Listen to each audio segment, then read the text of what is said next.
Sejam bem-vindos a mais uma aula de Orgânica 1.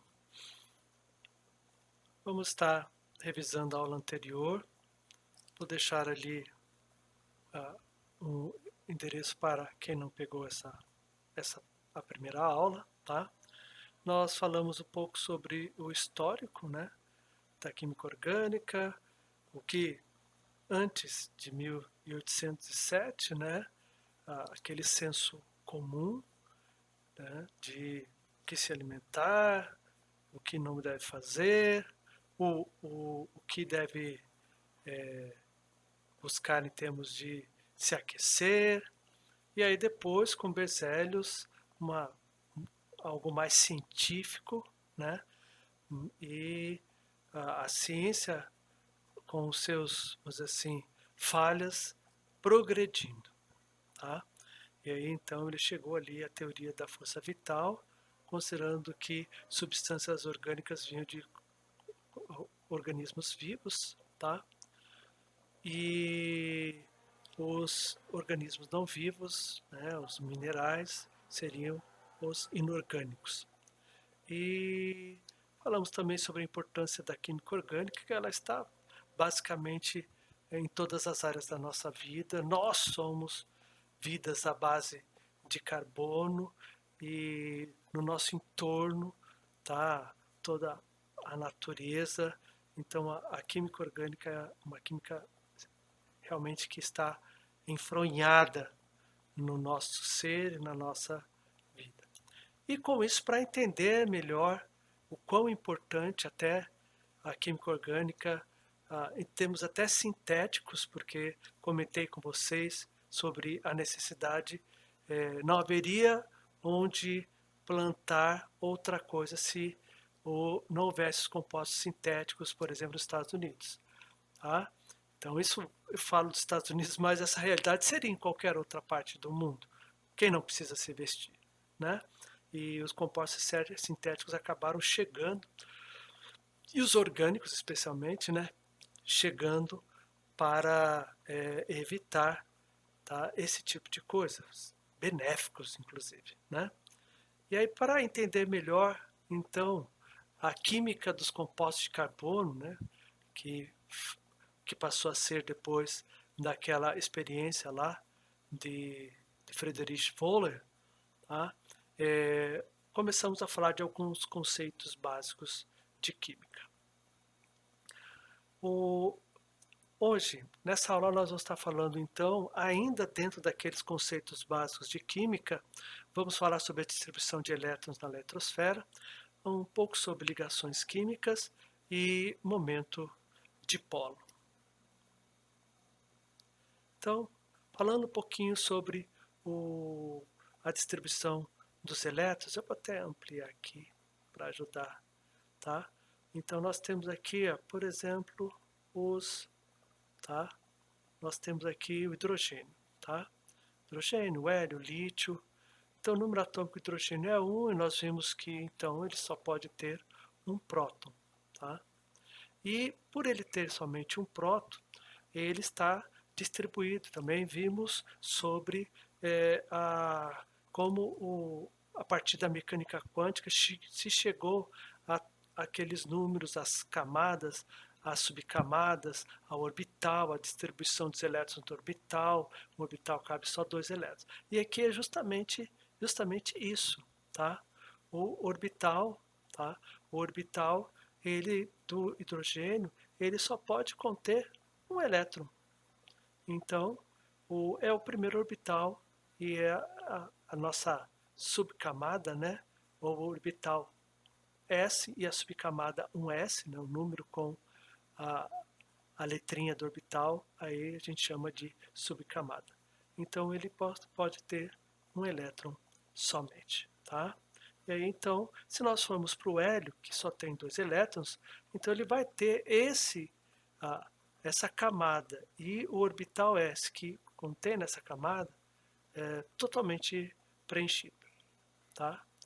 Já se nós formos, tá, pro lítio, aí então ele já vai preencher a camada que vocês conhecem como K, né?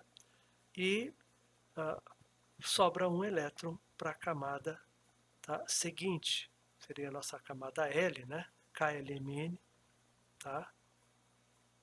PQ, são as camadas consideradas.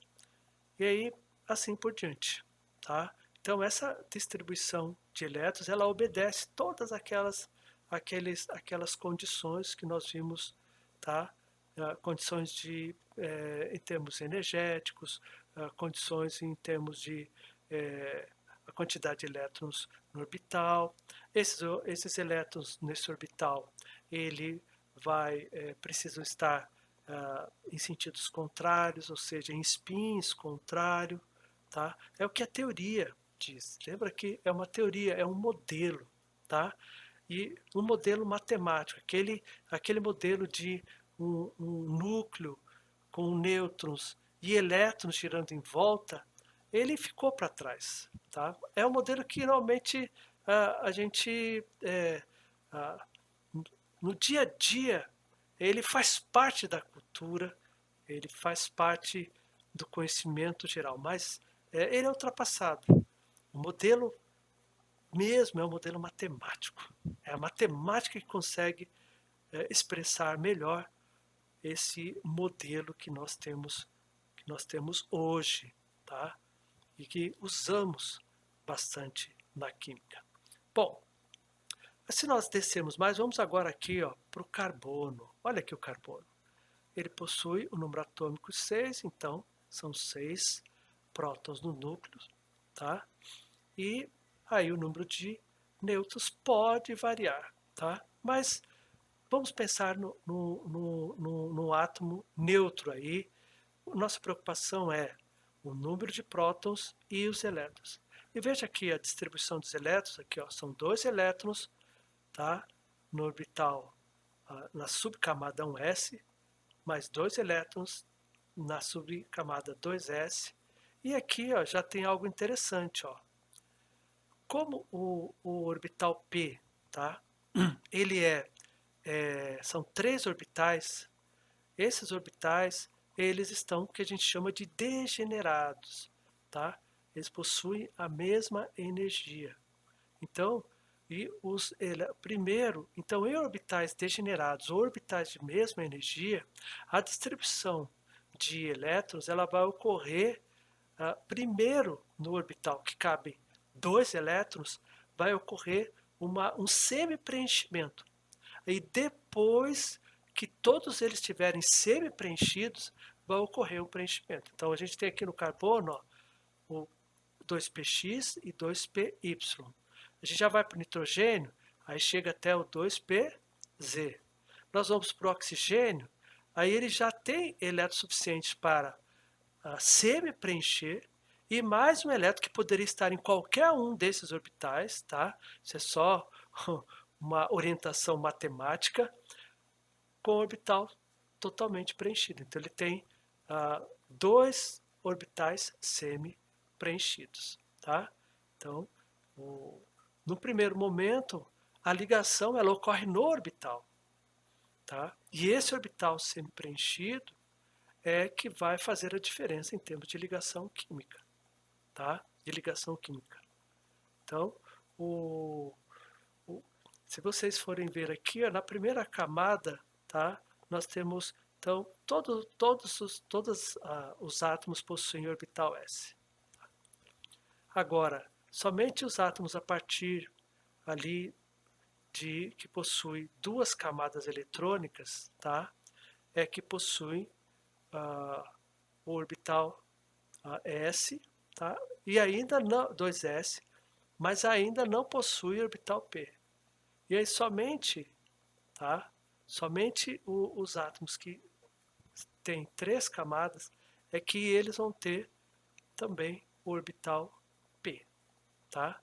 Nas suas camadas. Bom, então essa distribuição é importante porque as reações elas ocorrem na eletrosfera. Na eletrosfera. O núcleo, nós partimos, né, do princípio que não vai alterar o número de prótons. não vai alterar o número de prótons. Mas nas camadas, ali é que vai ocorrer. Então a gente vai se preocupar muito com os elétrons. E aí então, tá? O Lewis, tá? Lewis G.N. Lewis, Gilbert N. Lewis, ele propôs uma teoria, tá? Uma teoria em que o átomo ele fica estável, tá? Quando ele tem um número de elétrons suficientes, tá? Que lhe dá essa estabilidade. Ficou meio redundante, tá? Mas aí, esse número é o quê? 8, tá? 8 elétrons, para a maioria, tá?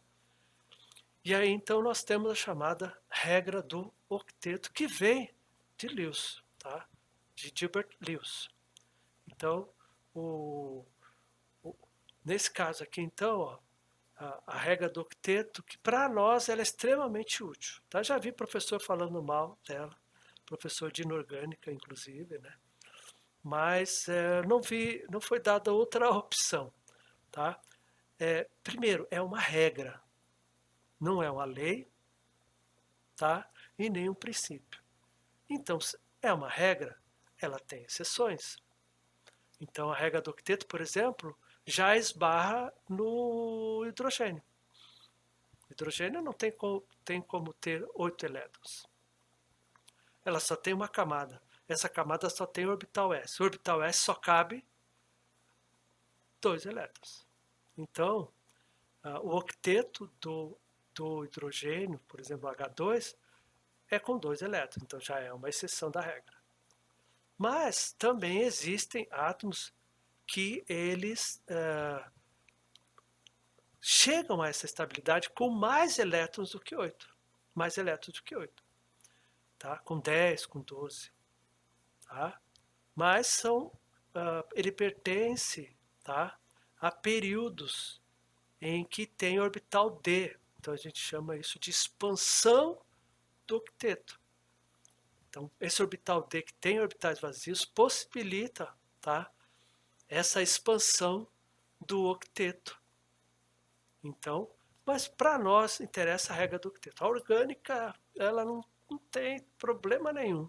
A regra do octeto está linda, bela, maravilhosa. Nós, né, amamos a regra do octeto de Gilbert Lewis, tá bom?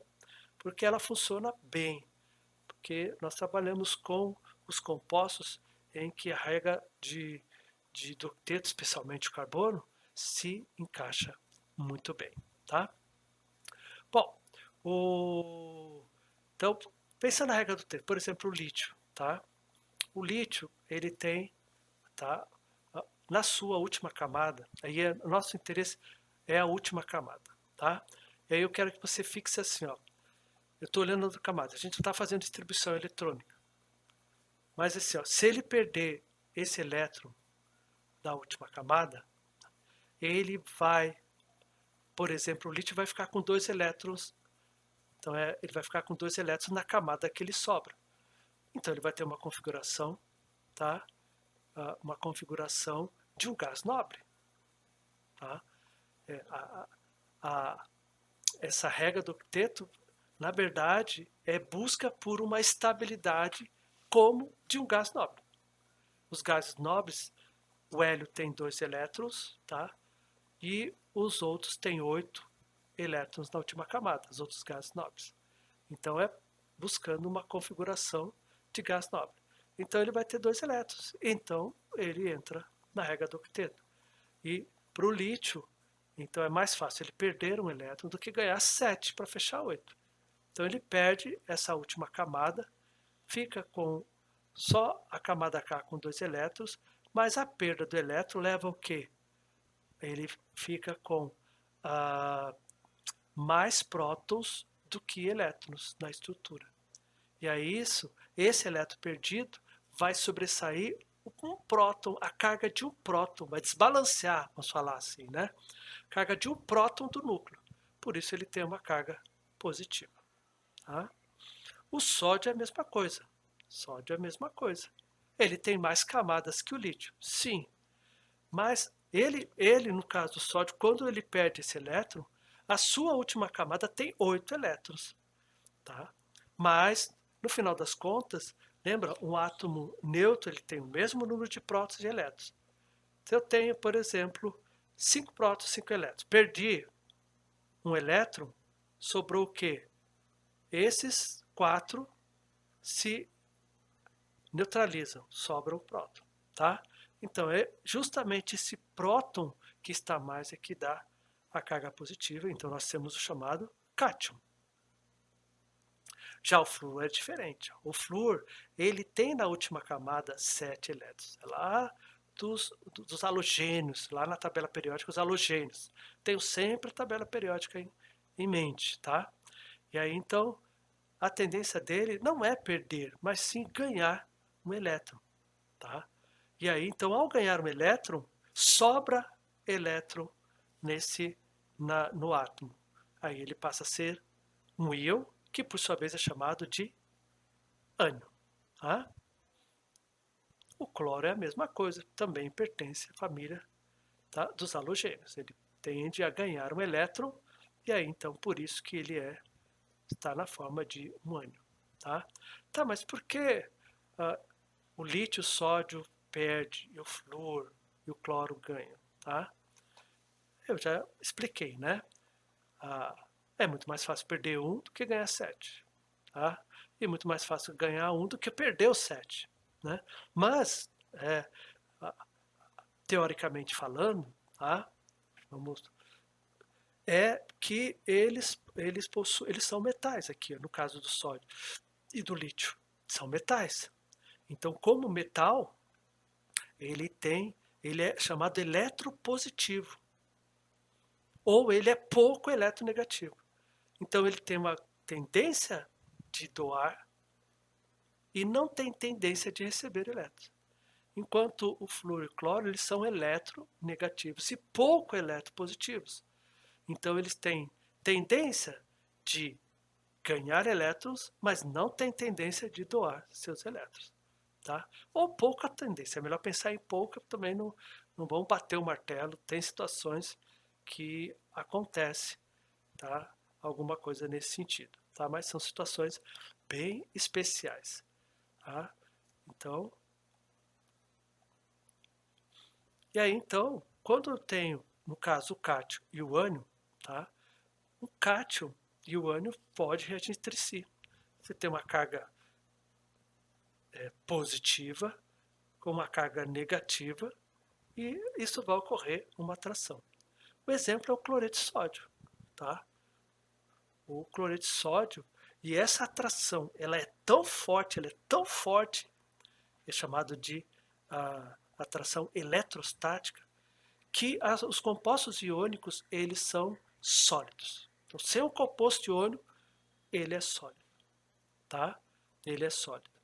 E aí então eles tendem a formar, tá, retículos cristalinos, tá? Então forma uma estrutura cristalina específica. No caso do cloreto de sódio, ele é cúbica. E aqui, ó, nós normalmente dizemos que é o NaCl, mas na verdade é uma fórmula simplificada, tá?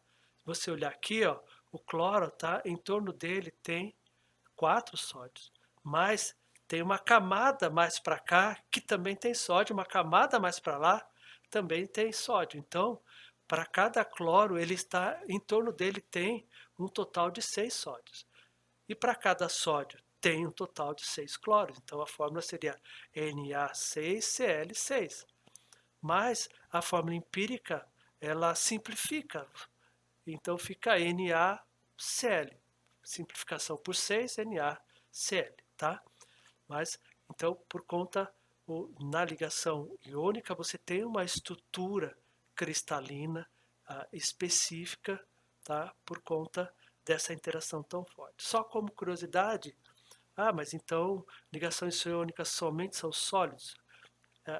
Sim, mas existe algum composto iônico que seja líquido? Tem, mas é mais voltado para a química orgânica, tá? mais voltado para são compostos orgânicos, tá? Que eles têm a propriedade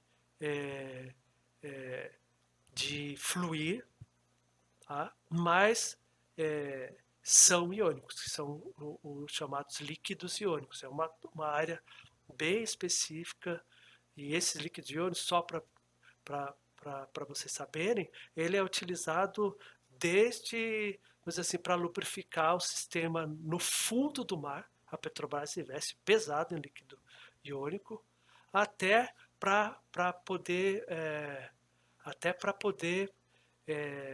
usar em robôs que estão no espaço. Deixa eu dar uma ligazinha aqui na luz para melhorar a minha imagem, tá? Robôs no espaço, então chamados líquidos iônicos. E ligação covalente, essa nos interessa muito, tá? Porque a ligação covalente, ela já é diferente, não é um doa e o outro recebe, tá? Há um compartilhamento de elétrons. Então, são os chamados átomos eletronegativos que têm tendência de receber, tá? Mas então o átomo eletronegativo ele pode receber elétrons, mas ele pode compartilhar, tá? Compartilhar elétrons entre si. Então, nesse caso aqui, ó, o flúor compartilhando entre si, ó, o hidrogênio, a gente tem a molécula de hidrogênio, tá?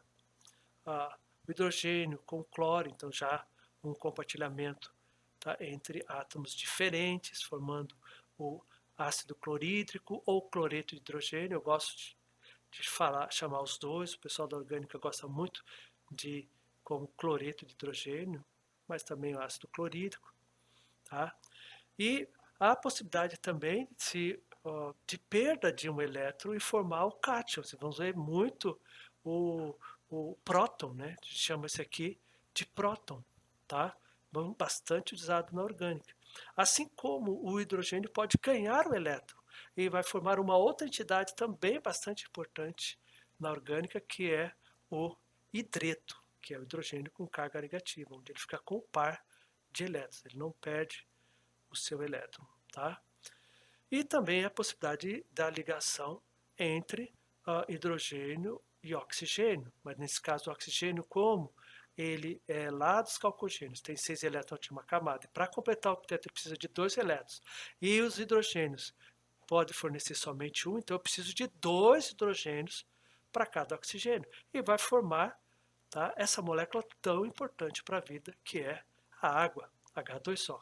Tá? Perceba, e eu quero destacar aqui, ó, como está sendo distribuído esses elétrons. Não é de forma aleatória, tá? Não é de forma aleatória. Pode perceber que a gente distribui por pares, 2, 4, 5, 6. Claro, muitas vezes a gente acaba escrevendo como 2, 4 e os dois pares, tá? Mas assim, aqui porque ele está respeitando a distribuição eletrônica. Se vocês lembrarem, tá? São 2 elétrons no orbital 1s, 2 elétrons na subcamada 1s, 2 elétrons na subcamada 2s e 2 elétrons desemparelhados ali nos orbitais 2p, x e 2py, tá? Então, ele está respeitando aqui, tá? Mas essa é a forma correta, distribuição em pares, tá? Mesmo que você não lembre que o oxigênio tem 2 orbitais semi-preenchidos, mas faça a distribuição em pares. Isso aqui é muito importante, tá? Não nada de colocar 3 elétrons de um lado, 3 elétrons do outro, tudo junto. Não, a técnica é essa, tá bom? E aqui, ó, quando ele está com o octeto preenchido, ó, você vai ter vários pares de elétrons ali, tá? 4 pares de elétrons ali completando o octeto do oxigênio e completando o octeto do hidrogênio. Seguindo, tá? Podemos ver isso também, por exemplo, o amônia. Amônia ali, a amônia, né? O nitrogênio, ele é lá da família, tá? Da família 5, né? Ou 15, melhor, né? Família 15, ou seja, que tem 5 elétrons na última camada, tá? 15 da tabela periódica, tem 5 elétrons na última camada, precisa de 3 elétrons, então vai precisar de 3 hidrogênios que vão ceder 3 elétrons para ele, formando aqui a amônia, também um composto bastante importante para os estudos de orgânica, tá? E finalmente a nossa vedete, tá? Quem não sabe o que é vedete, né? Mas o nosso canivete suíço, que possui 4 elétrons desemparelhados na última camada, e para completar o seu octeto precisa de 4 elétrons, então o carbono tem tendência de compartilhar, por isso que ele é tão especial assim, e aí então 4 elétrons a partir de 4 hidrogênios, átomos de hidrogênio, formando aí, tá, esse composto aí que é chamado de metano, tá? A gente vai trabalhar com essa distribuição, então olhe ela com carinho. Bom? E vamos, se você, vou voltar aqui um pouquinho, ó, se você for pensar bem, tá? De repente você pode dizer assim, mas essa ligação aqui, ó, tá? É uma ligação em que há um compartilhamento de elétrons, tá? E aí a pergunta que pode ser feita é, tá, e aí esse elétron, ele está mais para o hidrogênio ou para o carbono? Ou é igual, é um compartilhamento igual, tá? Então, na verdade, não é um compartilhamento igual, mas aqui podemos considerar que é praticamente igual, a diferença é tão pequena, tá? Que podemos dizer que há um compartilhamento igual entre o carbono e o hidrogênio. Mas, dependendo da ligação, tá? Vai ocorrer, tá? Uma polaridade, ou seja, o compartilhamento não vai ser igual, tá? Um átomo sendo mais eletronegativo que o outro, ele vai tender a trazer para si o par de elétrons. E aí, continua sendo um compartilhamento, tá? Mas esse elétron mais próximo de um dos átomos vai aumentar a densidade eletrônica nesse átomo. E ao aumentar a densidade eletrônica desse átomo, ele vai ficar com uma carga parcial negativa. Isso aqui, essa letrinha aqui, ó, é um delta. Vou até ampliar para vocês, ó. É um delta, tá? É um delta. Então, esse delta significa carga parcial. Então, ele não tem uma carga negativa, mas os pares de elétrons estão tão próximos do cloro que ele tem uma carga parcial negativa. Assim como o hidrogênio não tem uma carga positiva, mas como os elétrons estão distantes dele, ele passa a ter uma carga parcial positiva, tá? Uma carga parcial positiva. Então, e aí então a gente chama esse tipo de ligação de ligação covalente polar, e ela é importantíssima para nós, porque é justamente na polaridade que a reação vai acontecer, tá? Esses dipolos que são os centros reacionais da molécula. Bom, aqui, por exemplo, a água, há um dipolo entre o oxigênio e o hidrogênio, os hidrogênios, tá? Isso faz com que a água seja polar, ela é uma referência de substância polar à água, tá? E o nitrogênio é a mesma coisa, há uma polaridade entre a ligação nitrogênio e hidrogênio. Então, essa polaridade eu posso medir ela, eu posso mensurar ela. E aí, essa é uma notação que pode se indicar. Eu posso indicar esse delta mais e delta menos, tá? Ou indicar essa seta aqui, em que ela começa na região de maior deficiência de elétrons e termina na região, tá, de maior riqueza de elétrons, maior riqueza, maior densidade eletrônica, tá? Densidade eletrônica. E aí, então, claro, quanto maior for o dipolo, tá? Mais interessante. Também é interessante. Então, como é que isso é medido? É medido, vamos dizer assim, é utilizado, foi Linus Pauling que elaborou essa tabela a partir das propriedades periódicas da tabela, tá? Periódica.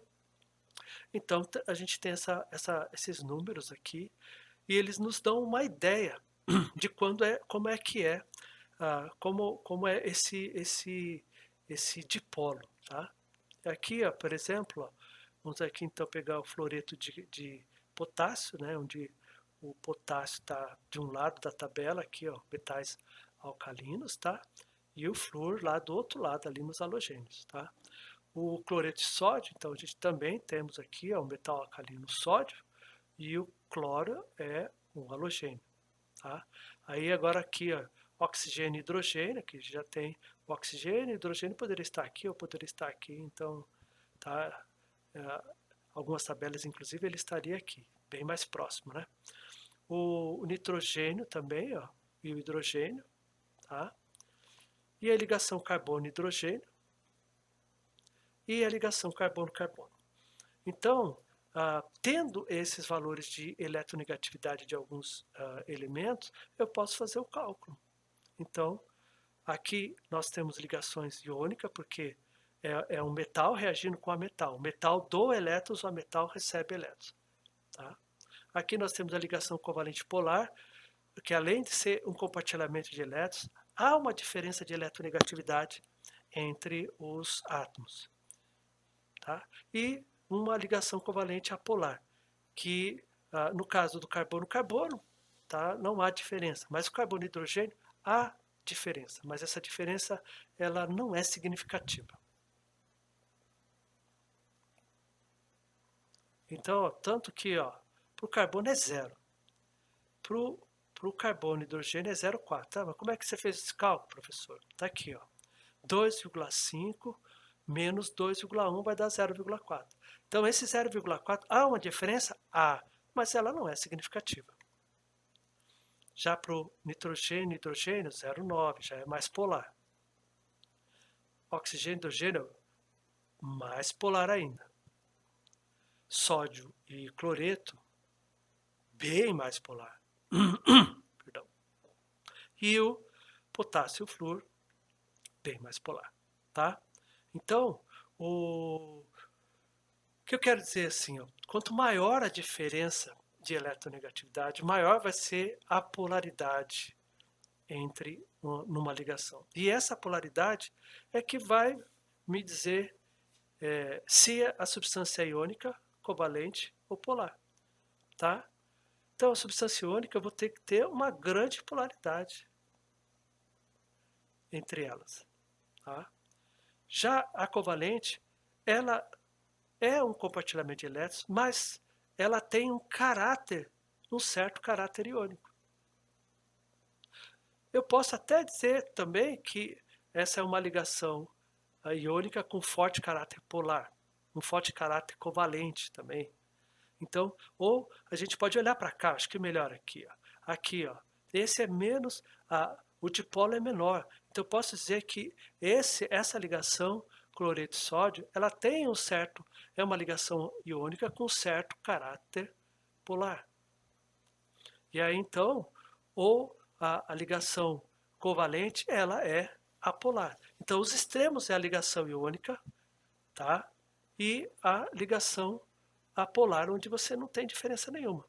O meio do caminho seria uma ligação iônica com um caráter covalente ou uma ligação covalente com um caráter iônico, tá? Então não tenha, assim, tenha isso em mente, não fique só nos extremos quando se fala em ligação, tá? Mas para nós o importante é aqui, ó, ligações covalentes polar, é aqui que as reações acontecem. Então eu vou deixar para vocês esse exercício proposto, qual dos seguintes compostos tem a ligação mais polar, iodeto de sódio ou brometo de lítio. Faça o cálculo ali e chegue à conclusão. E a ligação menos polar, né, o molécula cloro, né, cloro molecular, ou o cloreto de potássio. Tá? Ainda um pouquinho sobre ligações covalentes polares.